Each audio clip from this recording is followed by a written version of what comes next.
தக்காளி சாதம் செய்யலாம். குக்கர் சூடானதும் 2 டேபிள் ஸ்பூன் ஆயில் சூடானதும் அரை டீஸ்பூன் சோம்பு பொரிஞ்சதும் நீளமாக கட் பண்ண வெங்காயம் 1/2 கப்பு, பச்சை மிளகா, கறிவேப்பிலை, இஞ்சி பூண்டு விழுது, தக்காளி 5 நல்லா வதக்கியாச்சு. மஞ்சள் தூள், மிளகாய் தூள், தனியாத்தூள், தயிர் பச்சை வாசனை போகிற வரைக்கும் வதக்கியாச்சு. பாசுமதி ரைஸ் 2 கப்பு, அளவு உப்பு, தண்ணி நல்லா கலந்து விட்டாச்சு. 3 விசில் வர வரைக்கும் வெயிட் பண்ணலாம்.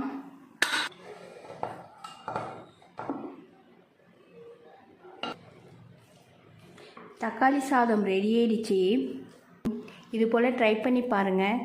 தேங்க்யூ.